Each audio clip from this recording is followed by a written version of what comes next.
어쩌다 혼자 여행 최지은 에세이. 인도 내안의 성자를 찾아서. 수필집 한 권을 들고 인도를 향했다. 지도가 나와 있는 것도 상세한 여행소도 아닌 인도를 사랑한 작가가 자신의 감성을 고스란히 옮긴 책이었다. 출발하기도 전에 감성이 충만해졌다. 인도에 가면 성자를 만나 그 제자 끄트머리쯤은 돼 올 수 있을 듯했다. 인도 공항에 도착하면서부터 긴장했다. 이미 여기저기서 주워들은 대로 사기를 당하지 않기 위해 정신 차려야겠다고 생각했다. 새벽 2시가 넘어선 시각, 현지인들은 다 나가고 덜렁 남은 여행객들은 웅성거리며 동이 틀 때까지 공항에서 시간을 보낼 사람들과 오토바이를 개조한 오토릭샤를 이용해 목적지로 나갈 사람들로 나뉘었다. 마침 시내로 움직일 한국 학생 2명을 만나 함께 오토릭샤를 탔다. 한국에서 미리 예약한 숙소가 있었기에 운전사에게 몇 번이나 숙소를 확인하고 출발했다. 그런데 운전사가 중간쯤 가다가 멈추더니 아까와는 달리 이렇게 말하는 것이다. 네가 예약한 숙소는 지금 문을 닫아서 못 가. 이게 무슨 소리인가 싶어 숙소로 전화를 부탁했다. 뚜뚜뚜 하는 신호음만 간다. 난감했다. 그 숙소 말고 다른 데 소개해 줄게. 별다른 수가 없어 운전사 추천대로 다른 숙소로 이동했다. 도착하니 새벽 3시가 넘었는데 체크아웃이 오전 10시라는 설명과 함께 보여준 방은 시멘트 바닥에 덜컹거리는 매트리스 침대 2개가 놓여 있었다. 방 안에 있는 화장실은 문이 닫히지도 않았다. 냄새가 그대로 방으로 올라왔고 설상가상으로 변기는 도저히 쓰고 싶지 않을 만큼 지저분한 상태였다. 도마뱀 한 마리가 화장실 문을 열자 기겁을 하며 후다닥 어디론가 사라졌다. 가격도 예약한 곳의 3배.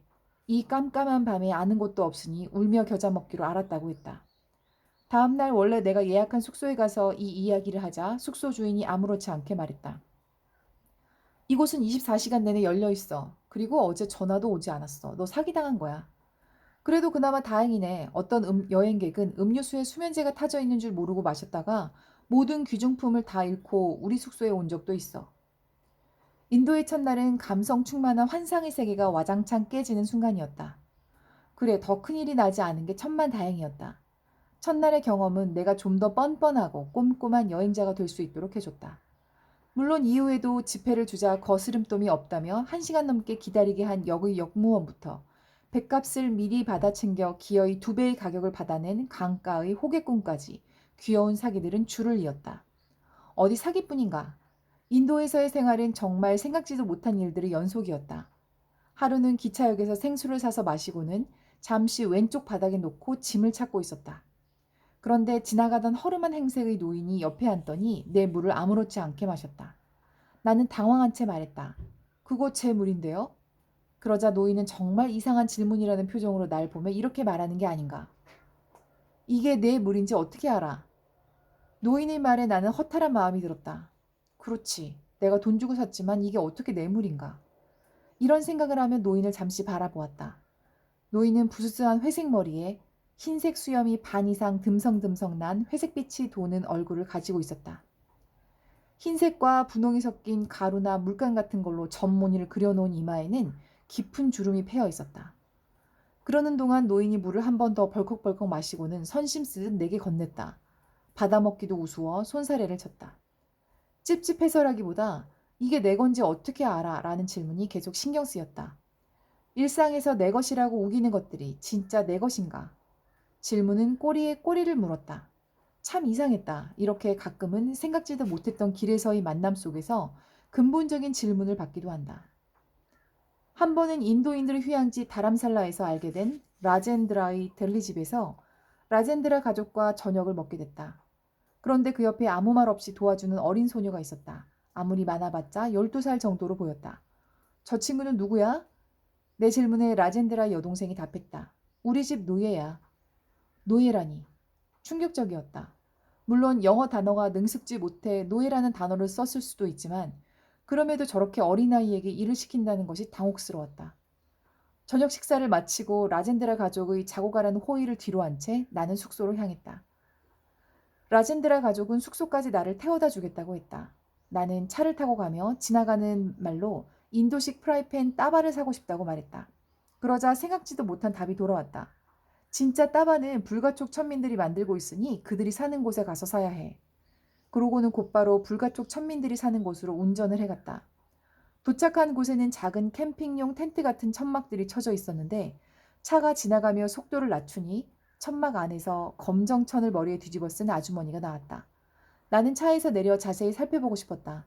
하지만 라젠드라의 어머니는 위험해서 안 된다며 차 창문만 빼꼼 내릴 뿐이었다. 그러고는 아주머니가 가지고 온 따바를 이리저리 살펴보더니 고개를 끄덕이고 돈을 내줬다. 나는 라젠드라 가족 덕분에 제대로 된 따바 2개를 좋은 가격에 구할 수 있었지만 숙소로 돌아가는 내내 무언가 불편했다.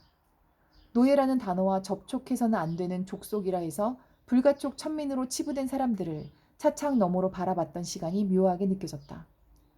몇 년이 흘러 불가촉 천민의 삶에 대한 책을 읽으며 이때 만났던 이들이 생각났다. 아직도 같은 삶을 살고 있을까? 여전히 무쇠를 두드려 프라이팬을 만들지만 돈을 주고받을 때 더러운 취급을 받고 있겠지?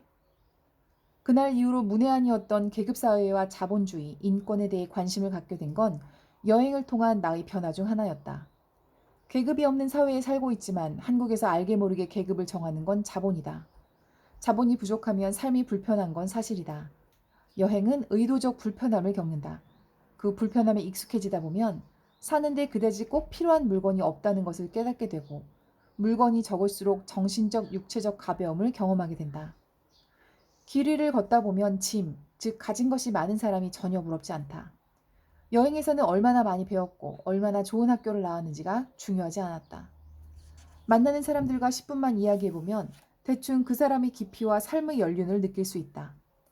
계급이나 신분은 의미가 없다.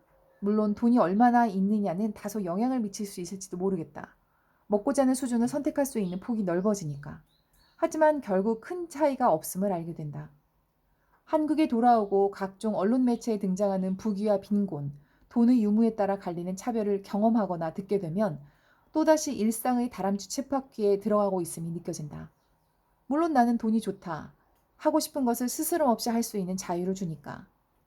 찰리 채플린의 영화 라임라이트에서 이렇게 말했다. 인생은 두려워하지만 않는다면 정말 멋진 것이다. 그러기 위해선 용기와 약간의 상상력, 그리고 구질구질하지 않을 만큼의 돈만 있으면 된다. 여기에 나는 이 말을 덧붙이고 싶다.